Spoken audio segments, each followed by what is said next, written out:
This is a show about facing fear, unlocking courage, and taking action. Courage isn't necessarily a daunting thing. It's going to give you more purpose. It's going to give you more drive. It feels like making a courageous decision is going to get you closer to who you aspire to be. It's knowledge plus faith plus action equals courage.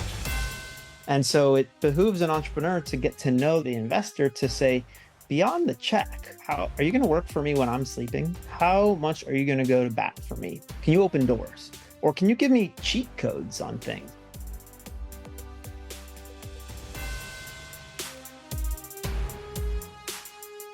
You are about to enter the war zone. Be prepared for pain. Okay, this is a direct quote, Neal, that I'm pulling off of. I'm going to protect the somewhat innocent, but an entrepreneur who raised money for the first time and was talking about what it's like to show up at the table. And the table is that table. And it can be scary for a lot of people. And I'll acknowledge, Neal, like, I've always been the type of guy that when I wanted to manifest a business, and actually I'll be curious to get your take on the right way or the wrong way, but I just had to scrap it together. Like, I've been a duct tape entrepreneur my whole career, 4 people out of a house to 90 people, but it took a long time to get there. So I see the value. I don't know if I would have had the confidence to sell my vision when I started at 29. So the table, right? And I think money is a scary thing. And for 15 years, you've kind of been the guy you're passionate about investing and supporting innovative tech. You're based down here in San Diego. You're the managing partner of Interlock Capital. I've really enjoyed also getting to know you over the last few years. We've had a chance to go to lunch. And my favorite part about you, Neal, is like you're very real. Like, you're approachable. And isn't it sort of sad, actually, that when you think of VC and that first comment of you're about to enter a war zone, that people don't necessarily start there. They feel like they got to put their catcher's mask on and a bunch of equipment on. And that's not what I've ever felt from you. So thank you, first of all, for being like your approachable self. How you doing? What's cooking in your world? Hey, no, thanks for having me, first of all. I really appreciate that. I've enjoyed getting to know you, and I look forward to getting to know you a lot more as well, too, since we are so fortunate to be physically near each other. I'm doing okay. Fall is a favorite time for me in San Diego, going into winter as well. Like, I like when it gets a little cooler. I like that we actually get a little change of scenery and weather here. So I'm ready to pull out the jackets. This right here is where 70% of eye rolls have just happened in this moment across the country. We're like, oh, poor you. You have to put on your little Viore windbreaker because it might get to 60, Neal. It might get to 60 degrees. Are we going to survive this wind apocalypse? Yeah. What's funny about this? Just the same time on Instagram, I shared that finance bro vest season is upon us for the same thing. So, by the way, New York is going through its own regard as well, too, where all of a sudden the bros are pulling out the puffy vests. And you know what? I bring that up because I get lumped into that. As a investor, I'm looked at as a finance bro. Let me tell you, I couldn't be further from that. Even though, at the end of the day, my job is similar. Manage people's money, put it into places that return it tenfold or hundredfold. Giving me more color there. Like, and I'd love to, we got to be careful because we could spiral and talk about this for the whole show. But I really want to sort of hear, like, how did you happen, like, and why these choices for you.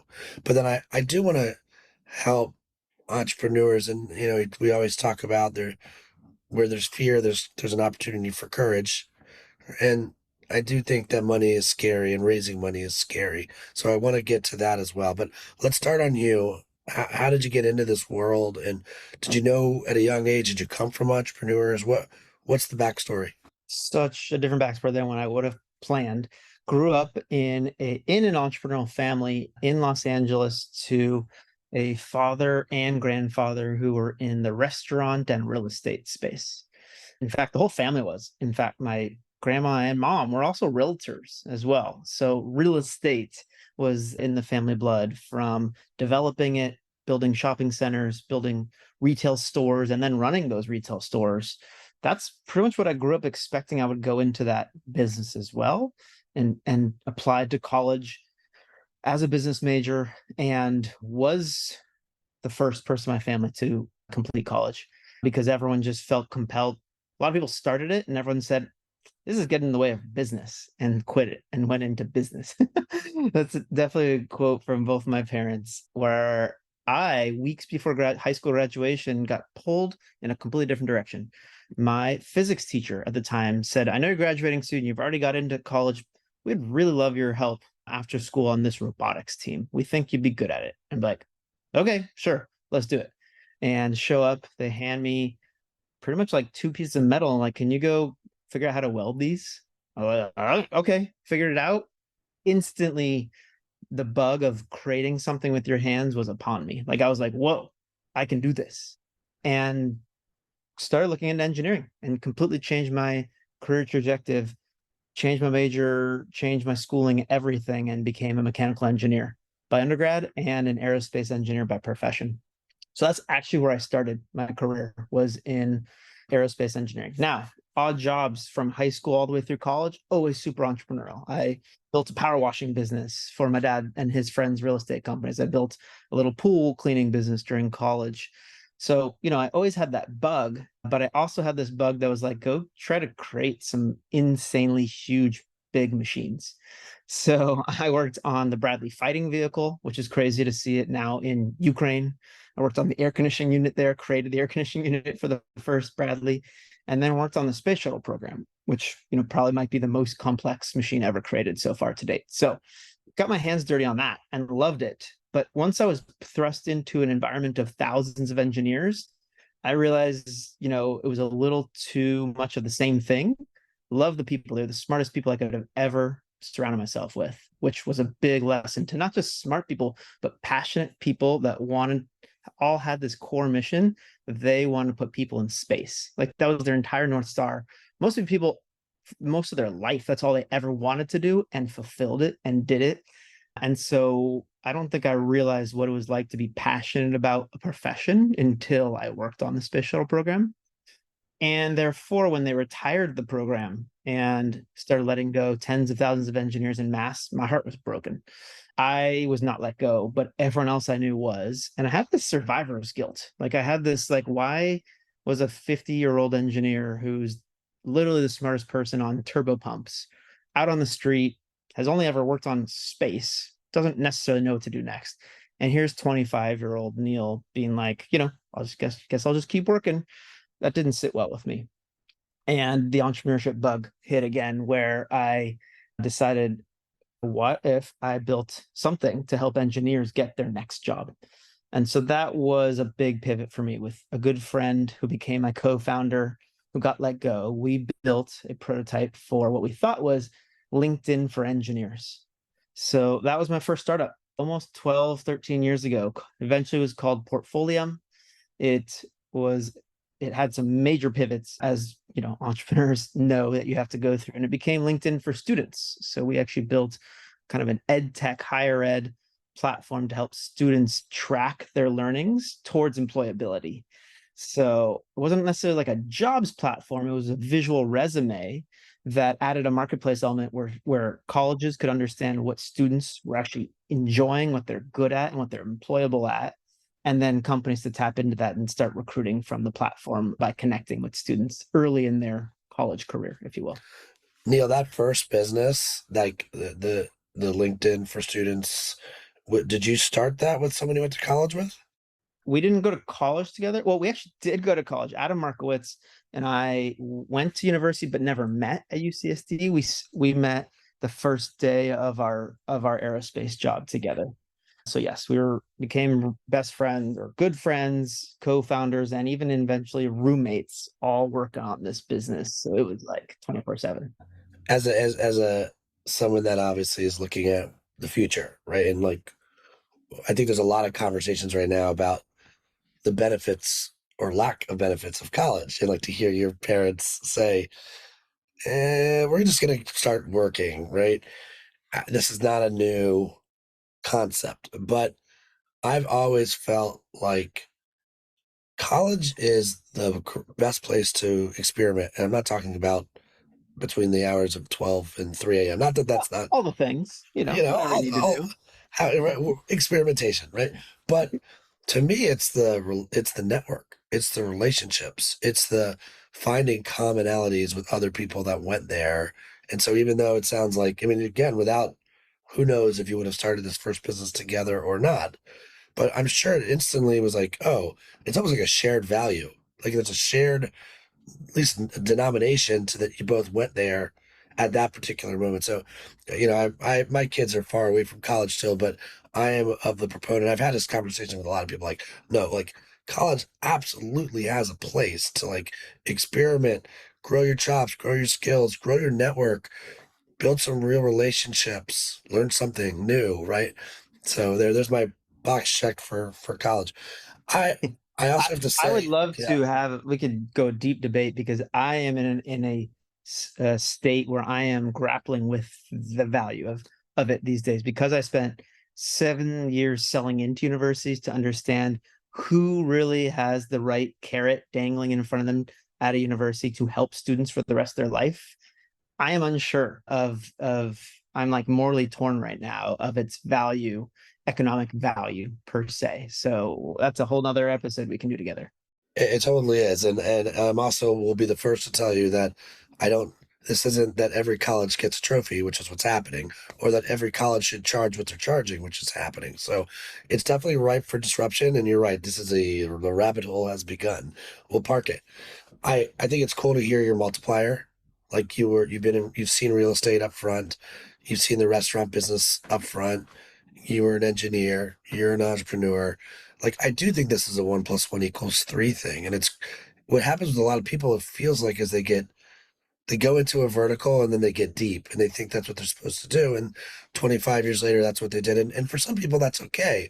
But to me, originality often happens when you see something in one vertical all the way over here and like, wow, why isn't anybody applying that into this vertical? I mean, you're getting constantly, I don't know what word to use other than pitched. You're getting pitched all the time on different ideas. Do you see it that way too, or do you see it differently? Oh, I do. Kind of back to your original value of college, actually, like experiences shape you. And without experience, you don't know, I believe, how to value other things that are brand new and foreign to you. And so there's that, right? Which I believe people should experience as much as possible. It's when I tell students when you should go intern while you're a high school student and intern every 3 months to go experience how you like to be managed, how you like to, work with others. But then the actual force multiplier that I see is the co-founder mentality. So imagine just your experiences now put someone else's experiences layered into that together. And the more diverse your experiences are, the more 1 + 1 = 3 in that regard as well, too. So high level, everything for me as an investor, by the way, is what I look at myself at is I am a talent scout looking across everything for great talent. And I actually describe to some people, I'm a talent scout for talent scouts, meaning I am out there looking for great scouts who can assemble a great team that can turn the team into a great business, right? I'll give you the tangible aspect of it. I meet a CEO and co-founder, could be whatever they are, CTO, whatever they are. They're saying, hey, we're raising $1 million to go build this thing. Are you in? And I say, well, tell me more about this thing and what are you going to do with the $1 million? And that $1 million is everything. Is what are you going to go spend it on to go turn that into $100 million? So that's kind of who are the people? Usually, by the way, that $1 million is spent on people. You're going to go hire people to go do the things that you have already figured out, that you hand off, you optimized, you're going to delegate, and then you, the founder, are going to go work on the next hard things, figure that out, hire people, hand the stuff off. So that's how I kind of look at myself as a talent scout of talent scouts in that regard. I feel like we have arrived at the table. So here we are at the table, right? And you're on one side and you're auditing, right? And I have my own fear on the other side, right? I'm like, please give me the money. You're like, please, I see it. Please, we have a vision or whatever, however it is. We don't say it like that, obviously, right? But as observationalists, the job is to hear what's not being said sometimes, and that's kind of what the conversation is. So first, we'll go co-founders, because I'm sure looking at a founder is different than looking at co-founders, and like prioritization of cues you're looking for when sitting with the founder might be very different than when sitting with 2 people or 4 people. So let's go with the one, just to keep it really simple. X person shows up. I've already heard from you. It's like, this person, do they have the it factor, or like, I mean, what are you looking for? Give me, like, what's the gold medal, the silver, and the bronze? Ooh, this is everything. This is like how I do my job as a talent scout, right? Like how, by the way, this is what humans call building rapport. Like we judge everyone, right? Right. Yeah, absolutely. And how we do that is data points about the person. So the first time I meet someone, that person ends up on my social graph, right? Think XY axis. Remember, engineer here. I'm going to nerd out on some stuff here. So Love it. there's going to be, data points, both X and Y in 2 axes, maybe even 3, around how do we meet, right? Was it cold? Did someone give an intro? Already there's going to be some back channel X data socially about this person.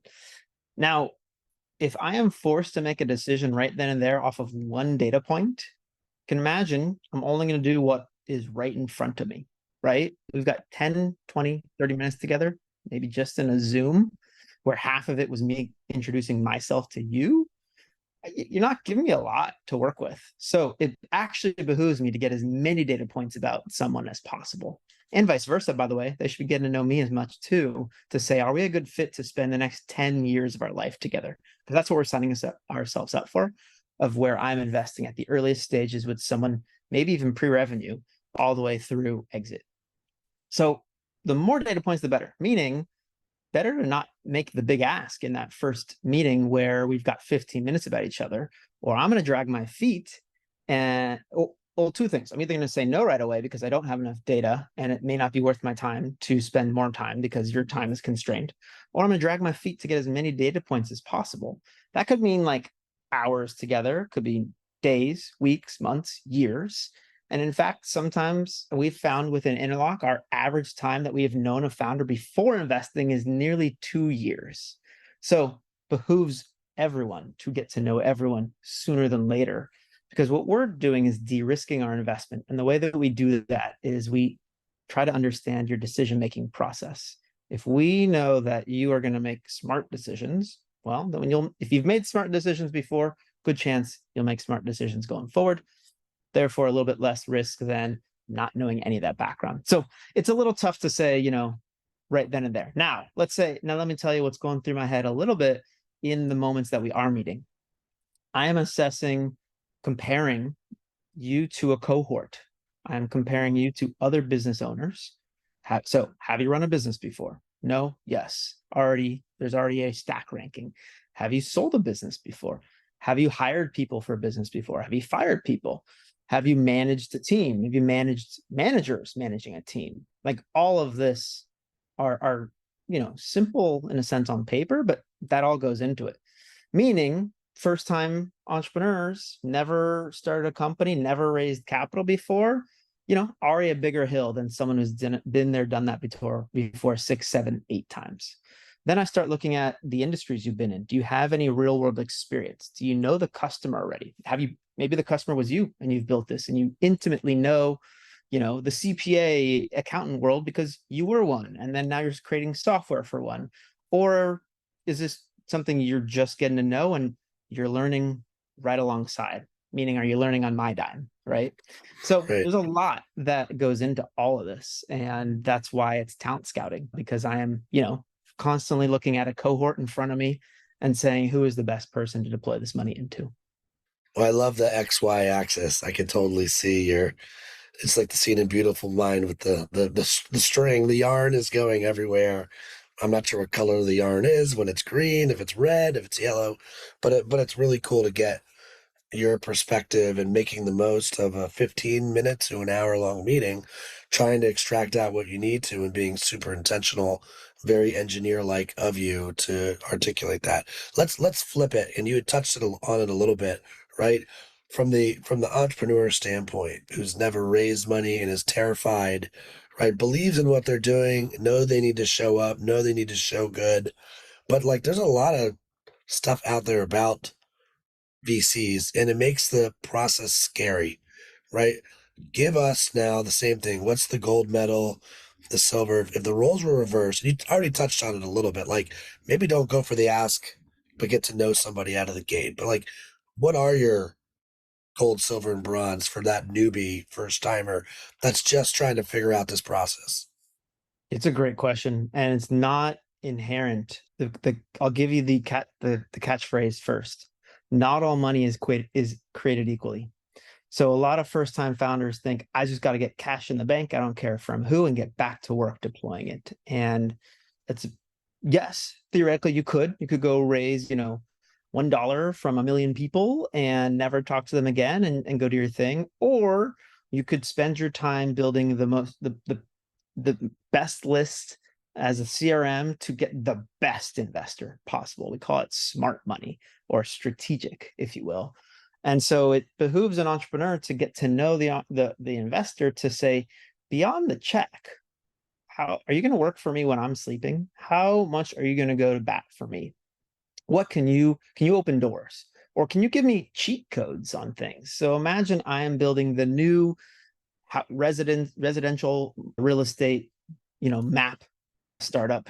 Wouldn't I want the founder of Zillow on my cap table? Because they're going to be like, hey, I just spent 20 years building this. Let me tell you everything I should have done in 10 minutes, as opposed to, I don't know, a cardiologist who'd be like, hey, I can tell you everything there is to know about hearts, but I don't know anything about real estate, right? So where the money is coming from and who it's from and what you get out of them matters a lot. And at the earliest stages, when you really haven't built a business yet, time is actually your most valuable currency. You need to not go make poor decisions with that money. Like, go build a product before knowing you have a customer. Someone could tell you that.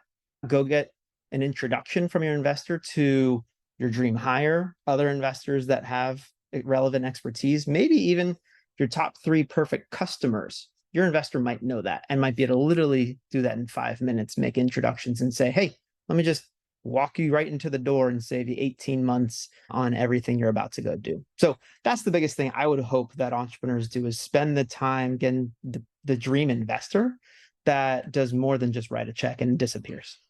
But we get this wrong, and next thing you know, it's the opposite. It's the nightmare investor, right? And look, I'm sure you've seen a few things. I try to be prepped for this stuff, Neal, and I'm really fascinated with just that, what goes on in the minds of those little moments. And we speculate, right? And it's very easy for us to feel like I'm gonna get hosed and I'm gonna have a nightmare partner, right? And like you said, you've been doing this for a long time as the MP at Interlock Capital. So I tried to come up with very quick, succinct little statements. I'd love to sort of rapid fire, yes, no on the importance scale. If you were going to add these to your XY, axis, 1, choose partners over brands. If I'm trying to raise money, I'm looking for a partner over the brand name. Partner all day. Believability, belief. Seek out investors who truly believe in what you're doing. Absolutely.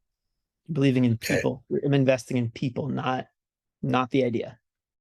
Do as much research you can on the investor first before you ever step into that room. Yeah, online, but honestly, the back channeling, asking people who know people, you'll get authentic feedback as opposed to whatever's online. I think I know the answer because you kind of hit on this, but just we'll triple stamp, a double stamp on this one. Avoid educational meetings. This is a tough one. Yes, but so you don't want to waste people's time, but you do want to put your first meeting out there where you aren't asking for something, so that people are actually intrigued to be like, oh, you didn't need something from me. Tell me more. There's this actually great key phrase in investing is ask for advice, you'll get money. Ask for money, you'll get advice. Oh, I like that. So true, for sure. All right, these last two I think are in the gray zone, which is why I'm ending with them. One sounds so simple. It's like, yeah, but we're human beings. So don't take anything personally. Totally true. What else can I say about that? I mean, yes, no one's really that malicious to really do something against you, especially from the investor entrepreneur relationship. If we're in for the long haul. Torpedoing you torpedoes us. So I don't know. I look for the good in people. It's interesting that you said the long haul, because my last question on the topic is set a time limit for your raise. For the raise, absolutely. Run it like a campaign. It's a marketing and sales funnel. You got to work your CRM. You got to get people to come along for the ride, and you got to put a sense of urgency in for people to say yes or no, or they'll take as much time as you give them. So, often as I'm asking these or bringing forward these comments, questions, is there one missing from my list that I should have asked you? People tend to ask a lot about, revenue or not revenue, like raise money before revenue or not, before you have a product in market per se, have any customers. I would say you're always raising, and you should be raising from the smartest people at the earliest stages, where you're telling them, come along for the 10-year vision and ride, and the money will come if we believe in what we're trying to do. I also would say that a lot of people are scared to jump off the ledge, meaning like, how do I do it? When's the right time to go all in on something? And there's a great quote that I love around this that says, you don't need to be great to start, but you do need to start to be great. And if you are always fearful of looking over the ledge, but never will jump, you'll never know. And so you gotta incrementally do it and find the things that tell you yes, but you can't be fearful of ever ripping off the Band-Aid and going in on it. So, we both have podcasts. Yours is the Taco and Tech podcast, very fitting for San Diego. Does that also mean yours goes live every Tuesday? It's true. Taco Tuesday. Every Tuesday you can hear another episode where we interview someone. All right, just making sure. Our roles, because we wear a lot of hats, right? Like being a podcast host is very different for me than being a keynote speaker. It's very different than being a consultant or an advisor. And you have to kind of know your lane and know your role. So like when you're being pitched for money is very different than when you're trying to be disciplined about the questions you ask, right? But to kind of stay out of the way as a podcast host, when you think about the different hats, and I'm sure you've got an XY for this, what's the notes that you're trying to hit for the Taco and Tech podcast? With Taco and Tech podcast, I'm interviewing like technologists, founders of companies, but visionaries. And so what I am doing is trying to ask questions that pull out a good story and a good narrative and get out of the way but make sure that they're looking good, but in a non-threatening way, right? So in a sense, they know from the front, like, hey, I'm not trying to trip you up or trick you. The goal is to share a very authentic story that people would like dream of sitting in on a conversation happening, right? And so that's my style of interviewing. Now, by doing that, people have their guard off, don't feel threatened, and really show their true self, which means there's been a number of people where I met for the first time on the podcast that I then followed up and said, hey, are you raising? I'd be interested in investing in you. And so it has been a way to get to know people because they aren't pitching. They're telling kind of their true authentic story. So if you think about your authentic story, if there's like one thing that you haven't shared on your podcast about you, and it could be something you're afraid of, it's fear and courage. There's a vulnerability opportunity, right? Like what's something that people don't know about you that does sort of, okay, if this is going to keep me up at night a little bit, or I am a little afraid of X, Y, or Z, is there something that you can share? Yeah, I mean, as an investor and even as an entrepreneur, we have this tendency to live both in the now and the future, right? We are constantly pitching, telling people on, here's what the world's going to look like because we are building this amazing thing, or because I'm investing in this amazing thing.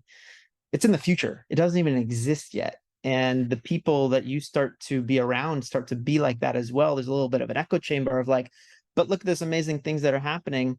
And you kind of forget what the real world is like sometimes, like what the actual problems are today that are worth solving. So, for me, there's a little bit of remembering to live in the now and the realism now, and don't just live in how much better a world's going to be like 10 years from now. And I mean, not the world, even like our personal lives, what life is going to be like, right? We're so forward thinking as opposed to looking down and being like, where are my feet right now? Am I planted in the right spot today to make 10 years from now look amazing? So that is a bit of a piece that's tough to struggle with, and distortion from reality sometimes.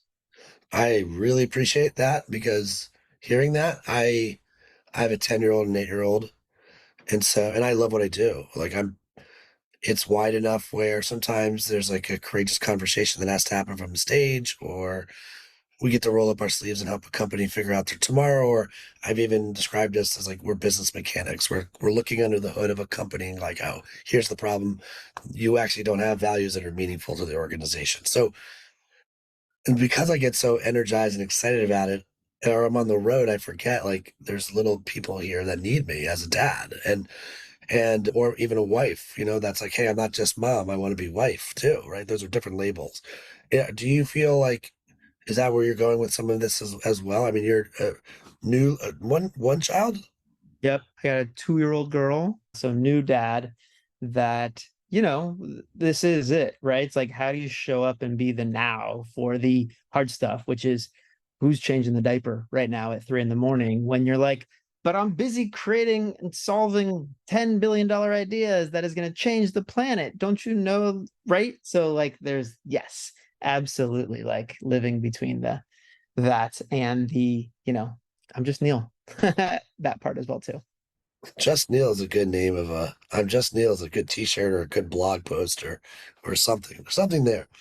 All right, let's end the show with 2 questions. Same question done differently. I mean, I'm sure there's been an investment that you guys made that you were so sure of, and it was like, oh, what? I did not see that coming the wrong way. And I'm sure there's also an investment that you made that you were like, okay, it doesn't hit all the boxes on the axis, but I'm in. And holy shit, like, wow, I did not see that. And so I guess it's sort of acknowledging some of the places where you've been wrong. The hunch was off in both directions. You benefited from the hunch being off, but you also were like, I'm telling you, this is going. And can you share a little of the stories, but also more than that? What are the lessons from it all? Yeah. Whew, a lot. So as a I started as an angel investor, just investing my own money, and then I went into managing other people's money, right? Taking other larger checks and putting that to work. So at the beginning as an angel, I find I fall in love with founders very easily, meaning I'm investing in people. I fall in love with passionate people who are confident but also authentic in what they do and what they don't know. And I say, I'm in to learn. Here's my ticket. My check is a ticket alongside you to learn alongside you, the entrepreneurs, the founders. So in a little bit, I'll jump to the end of a few things that have happened. In things that have folded, whatever, the first question I ask is, would I invest in this person again? And that has become a bit of my thing, is like, am I in for the ride with this person, this team, no matter what? Am I there for them, regardless of the check size that I wrote, regardless of what happened in the end? And I would say 99% so far of the times I've asked myself, like, I do it all over again. And I make them know that, like, tell me what you're working on next, because I'm ready to write my check, even if it was a big fat zero for us. That's really cool, by the way. How cool is that? But that also means you probably are good at knowing when to be available and also knowing when to stay out of the way, right? Because I think there's a fear of that balancing act too. Like, oh, I didn't see Neal for 3 years. That doesn't sound like, I'm not going to hear that. I'm going to hear you're available, you're around, but doing it in a way that isn't like suffocating to the entrepreneur. I'm sure there's a balancing act on that too. Totally. Yeah, no, and part of my pitch to the founders to take my money versus someone else is right up front to show value intrinsically outside of money. So whether it's let me show you my network real quick so that as soon as we're in together, this is who you have access to for the rest of your life. And I try to show, a very tangible connection. Like if you're building the next sports betting platform, boom, I'm going to introduce you to the 2 original founders of FanDuel, Tom and Nigel, who are in my group, and I'll get out of the way. So there's that aspect, right? Is like show value right up front, that it's like, you're not gonna have to wait for me to show up for you, and I'm not gonna disappear. And even if I did disappear, you know what to come and ask of me for help. So there's that piece for sure. But and so certain investors get in the way by getting on your board and scheduling weekly meetings, and for certain reasons, because they think, oh, I got to keep showing my value, or I got to sit on this person. So that is probably why investors get a bad rap, is kind of the overbearing nature, maybe, that says, hey, I'm only looking out for our financial upside. I think you bring up a good point of the balance of time and energy and everything else as well too, that says, look, I have to be upfront and say, I am not going to be able to solve all your problems, but I am in as a member of the team that says we're better off solving this together if I can provide value here, or I can be helpful to you. So that's my style, and that's what you kind of get. And so therefore I have to assess the talent to say, is this someone I can work with? And even, when times get tough, are we going to have an opportunity to get out of it together or not? So that part's tough, to assess when you're pitching and everything's like rosy and amazing and look at us, so I have had a moment where as soon as the check was written, a week or two or even a month went by, and they said, shit hit the fan. We ran out of money. We're like, wait a second, what? Like, we all just wrote checks. What just happened? Oh yeah, well, we used it all for debt. We got none left. Well, so that has happened, and that is a check on our end as investors, to be like, okay, can check all you want on people. You also got to do the deepest diligence on the business as well too, right? And so as much as we are people investing in people, we're also investing in businesses. And so lesson learned on our part, that's for sure. On a diligence standpoint, we've got a checklist now that we're investing in good people and good potential businesses. I would say, if I step back and think about, and this was my last creative agency that I had started, was Emerge. And it was a PR firm. We were on the strategy and the creative side. They were on the PR. And I'd say they're on the social media side. And I loved that they look like adults. Like, I thought that raised our price point. And I think they appreciated the brands that we had worked with from a national standpoint, and our creative product. And looking back at that mesh merge, we made it together for 5 years. We did grow it, but we were two cultures in one. And looking at myself, I'm like, wow, I was a terrible partner. Why? Like, well, I think the further like, we had tested each other on a few projects, and we had won 3 in a row, and I was like, oh, we're dating. So like, it was like the value prop was working, and which is what we do, right? But when it came down to the logics were just off on the way we went about problem solving. And to be honest, it wasn't like they were bad people or I was bad people. But if I look at even my own actions, when I finally realized that I didn't feel like I could get us as a unit where we wanted to go, I had secret meetings with other leaders in the business, because and this wasn't conscious. This was like, I was just trying to solve the problem in front of me. And looking back, I'm like, oh my God, what a terrible partner I was to my old partners. Now that said, almost every, we started every week together on Mondays. Almost everything I learned about leadership started by, how did we handle very tough situations? And I'm beyond grateful. And I'm grateful for the work that we created. And the real problem, this is a very long-winded way of getting to this, was that I don't think we had our diligence checklist on them vetting us and me vetting them, because no doubt, like, we wanted to be, we could care less about being big fish in a small pond, San Diego. We were like, I had come from the New York agency background. Like, we were interested in being a significant player in the US. And when I should be careful now when I say we, I was interested in competing against San Francisco, New York, and LA. And so as we kept growing, half of our culture represented, where I wanted to take it, and half or more local regional PR. And that's okay too. But together it became very clear that we weren't gonna get it to where we wanted to go we weren't as clear as we could be. To your point earlier, we didn't just like think about people in space. There wasn't clarity.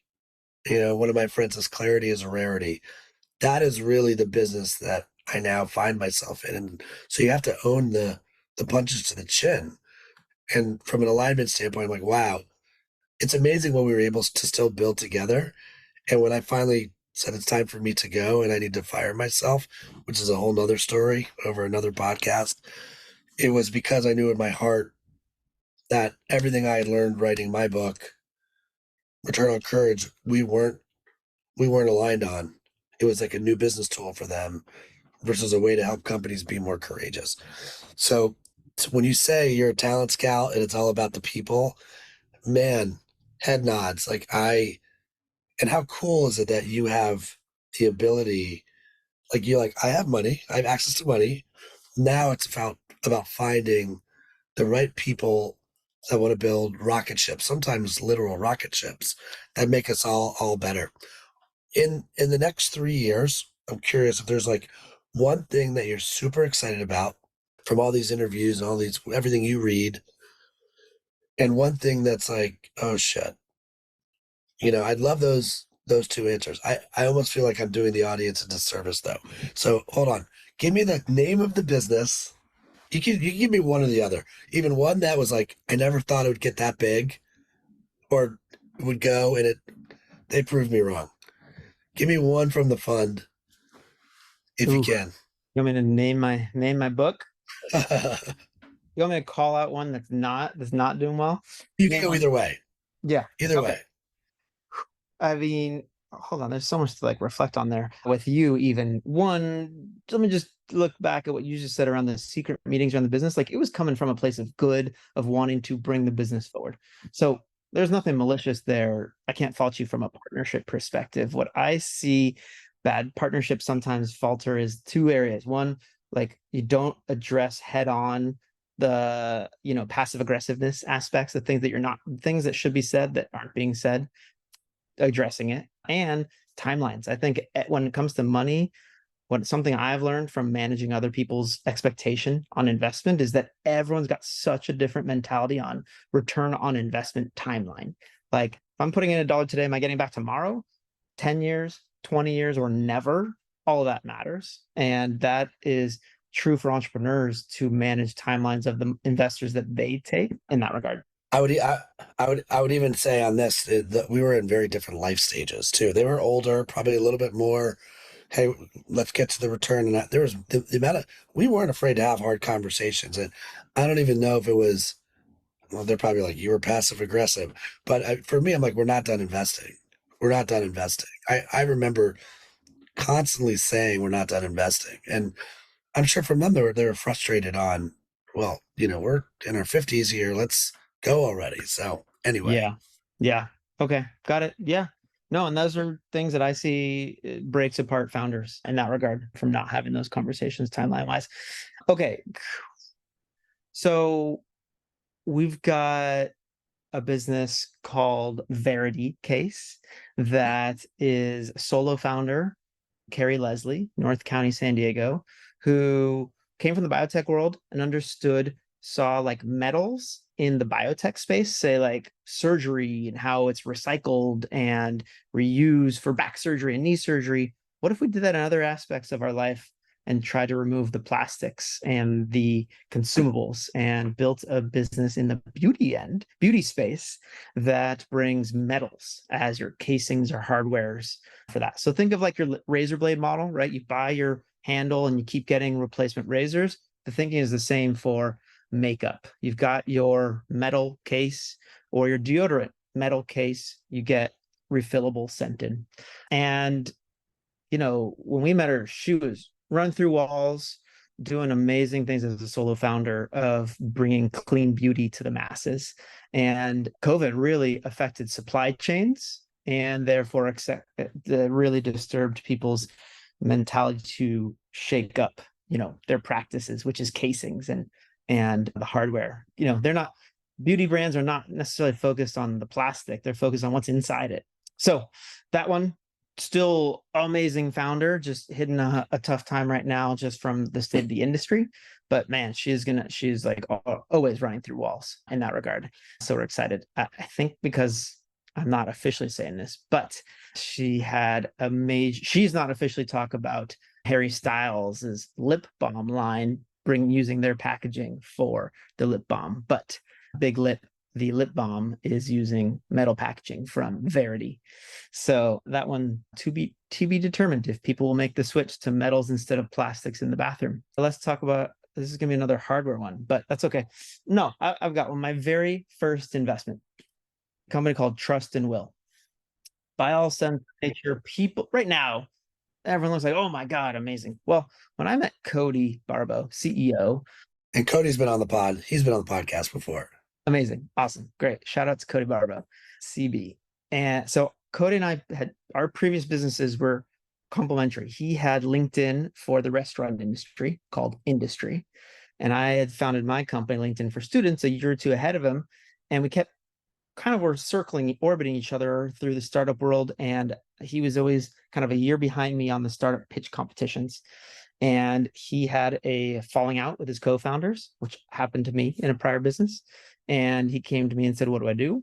And he was ready to just like either go get a job or just be a consultant to a bunch of people. So Trust and Will was not even a thought yet whatsoever. But literally, and him and I go back and forth on this a little bit. I thought I said out loud, Cody, whatever you do, here is my blank check. I guess I must have maybe just said it in my head. But either way, the moment I saw him like at defeat, in a sense, I was like, I'm betting on that person because they will run through a wall. And so 6 years later, maybe, I think it's a time thing, but also a people thing. It's my best performing investment on paper by and far. But either way, to have been alongside for the ride with him and his co-founders, Brian and Daniel, is worth the price of admission. To see them grow as people, to become dads and learn, and watch that and be a part of it, I wouldn't change anything whatsoever. Sure, financially, you would look back and be like, I wish I wrote a bigger check, whatever. Like what matters is that I've been along for the ride and I'm super proud to where they're headed. Hey, here's another really good dude. And to be honest, I know Brian too, and Brian's another good dude. Like, unless they've got me fooled, which I don't think that's not their style. Like, they're both good people. It's a great place for us to sort of end. It's always good to like do good with good people, and I'm excited to sort of see what you do next.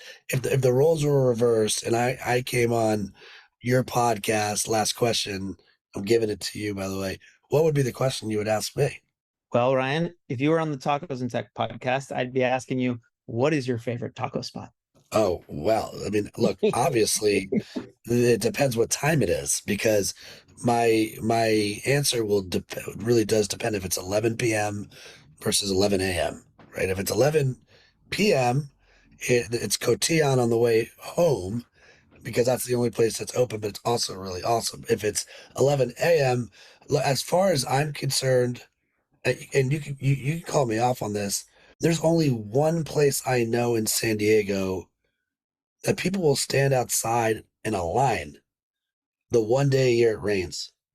And that place is Cuatro Milpas. Okay. Is been named many times on the podcast. People stand outside for Taco Stand and Tacos El Gordo. But maybe not when it's raining. I think Taco Stand always is a line, and I love Taco Stand as well. But like, people stand outside in the rain. We're kind of back to it's get your little right. jacket ready, right? You're right. Yeah, that is. So what we say on the Tacos Tech podcast is there's no wrong answer. And there is a taco for every hour of the day as well. Like, people are always like, I'm about to say Taco Bell. I'm like, hey, there's a time of day where you need Taco Bell, and I don't hate you for it. We needed fourth meal. Fourth meal. They made the whole category. Bravo. Totally. We've interviewed about 250 people on the Tacos and Tech podcast. We've now created a Tacos and Tech database, naming every place that people have named, and we've got like the top 10 most named. It's pretty fun. So I'd love to have you on. This is an open invitation right now to you join the Tacos and Tech podcast. So let's make it happen. I'd love to, man. And it's really cool to get to know you too. I know we're just getting started, and I imagine to the audience like bromance is happening. But yeah, I don't see how our worlds, there's a lot of curiosity. I'll use that word over courage. There's a lot of curiosity, and for both of us doing what we do, and like, but it all comes from a good place of like, what could the future look like, and how do I be part of those moments, and how do I do my part in those moments? So thank you so much for sharing your story, and for, I think, also taking the scary table, and for anyone who's really listening, that is in the okay, should I raise money space. The good news about this show is it's not like a Snapchat where it evaporates at the end. Like, go back and listen again, and there's some really good little gems, Neal, that you shared. So thank you for doing that. And I'll see you out there. I'll see you out there at the taco place pretty soon, right? For sure. No, thanks for giving us a space to have these conversations. I think it's very easy for people to make a grand assessment about investors in their puffy vests and be like, all VCs are VCs. And I hope that by what you're doing is you're putting a human face, that business is human, and vice versa. So thanks for this. Thanks for the conversation. I look forward to more of it. You got it, man. Thanks, Neal. Be good. Cheers. Thank you. Thanks for tuning in to this episode of the Courageous Podcast. If you enjoy the show, don't forget to rate and review us on Apple Podcasts so more people can find us. See you again next week.